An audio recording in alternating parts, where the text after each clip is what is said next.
How are you doing? What's up? What's new? These are all different ways to say hi in English. If you want to know more, then stay tuned, because in this video I'm going to give you 50 sentences that you can use in your everyday life. Welcome back to my channel. As always, I'm thrilled that you're here. Don't forget to like this video and don't forget to subscribe. And while you're here, also don't forget to check out my website. I offer free trial lessons and other very interesting courses. And if you sign up as a member, you get a monthly newsletter and free PDFs. As I said in the beginning of this video, I'm going to give you 50 sentences that you can use in your everyday life. And we're going to start with how to greet people in English, because just saying hi is a bit boring and there are different ways. The first sentence is good morning, good evening, or good day, depending on the time of the day, of course. And this is more formal. This means when you don't know the people, you would be more formal and say these sentences. The next ones are a bit more informal, and I will start with hey there, what's up, how are you doing, how is it going, how are things, what's new, how are you holding up. These are all phrases that you can use to informally greet people.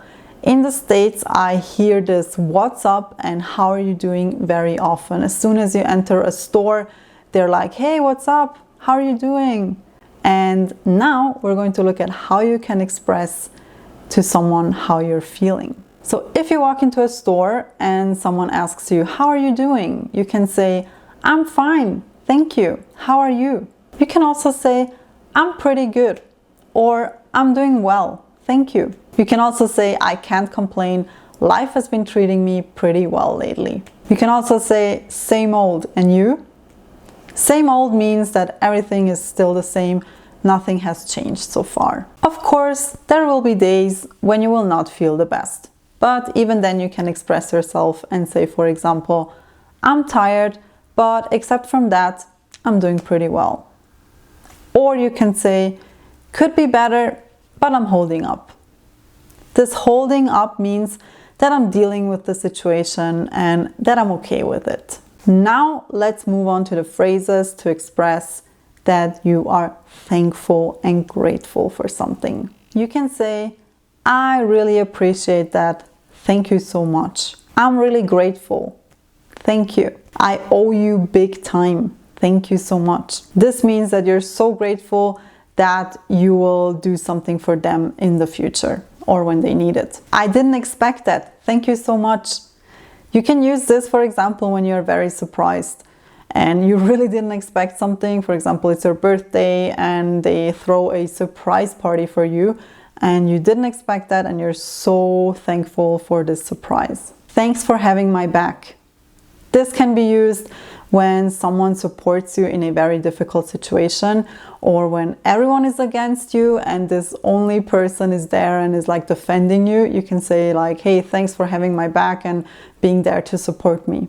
I couldn't have done it without you. Thank you. Here you again express this gratitude for someone's support and you say, hey, without you, this wouldn't have been such a success.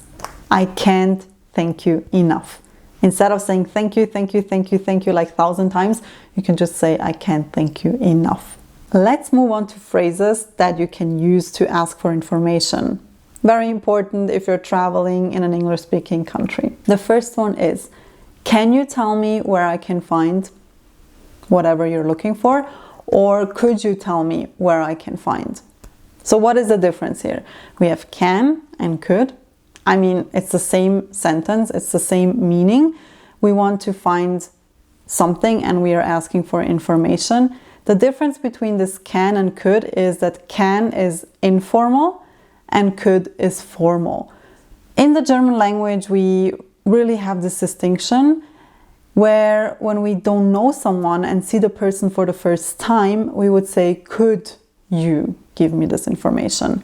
If it's my friend, or my neighbor or some family members, I say, can you give me that, or can you show me that, or can you tell me where I can find this and that.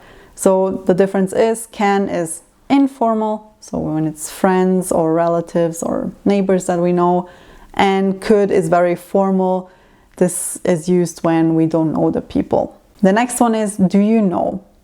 So you just ask, do you know where I can find this museum? Or do you know where I can find the best food in this town? Just ask, do you know? You can also ask, do you happen to know? It's the same, it's just that you don't know if they really know. So you ask like, do you happen to know where I can find the best restaurant? You can also ask, do you have any idea? Here you just say, do you have any idea where I can go shopping? Is there a mall? Do you have any idea where I can find this mall? So you just ask with this, do you have an idea? The last variation I have for you is, I wonder if you can tell me, or I wonder if you could tell me. Again, we have this can and could, as I explained before. You could ask, I wonder if you could tell me where I can find the best hairdresser in this city. I also decided to add some phrases where you can express your agreement about something. So you're in a discussion and you want to agree with the person. You can say, I completely agree with you, or that's so true. Another way is exactly. Here you really like bring it to the point, like exactly. This is exactly what I'm also thinking. Or I couldn't agree more. It's kind of the same like exactly, because they really bring it to the point and you're like, wow, I couldn't agree more with that. You can also say, I see what you mean and I totally agree with you. Again, you're on the same wavelength here. You agree with them, you see their point. So yeah, you can say that. You've made a good point. Here you're like, oh wow, I haven't thought about this. So wow, you made a good point and you kind of convinced me that I'm agreeing with you. I think so too. Very simple. You just agree with their thoughts and you express it like this. I think so too. You can also say fair enough. So here you are admitting that it might make sense and that you are somehow agreeing with them. Sweet. I hear this so often here in the States. They always say like, oh, sweet, which just means like, oh yeah, I agree with you. Sweet.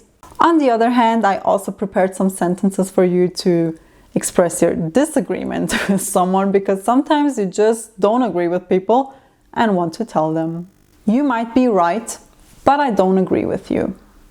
Here you're very respectful.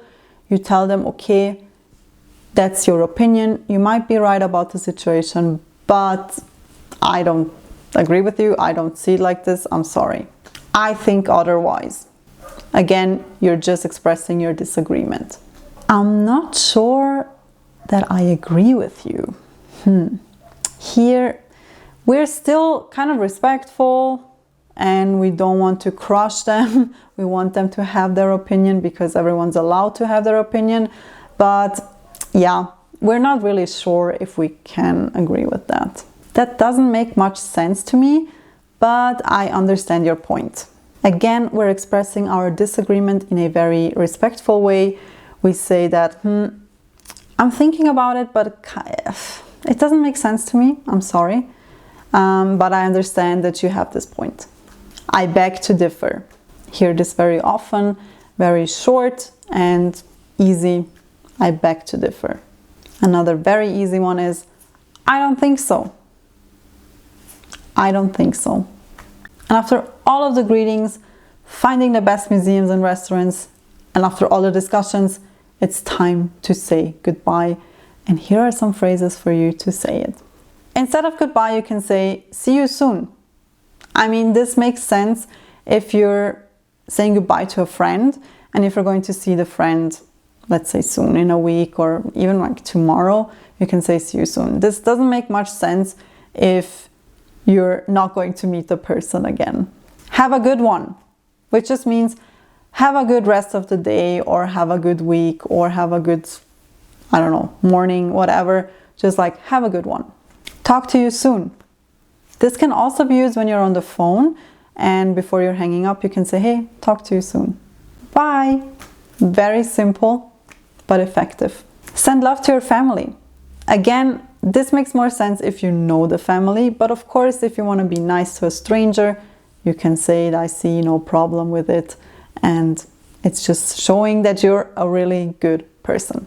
You can also say, it was nice seeing you, or take care. So these two are really showing that you appreciate the person and that you wish the best for them. The last one is catch you later. I hear that very often here in the States. Okay guys, these were 50 sentences that you can use for your everyday life. I hope this helps. If you want to hear more, then leave a comment. I will make another video. Yeah, and as always, don't forget to subscribe and don't forget to like this video. Hope to see you soon.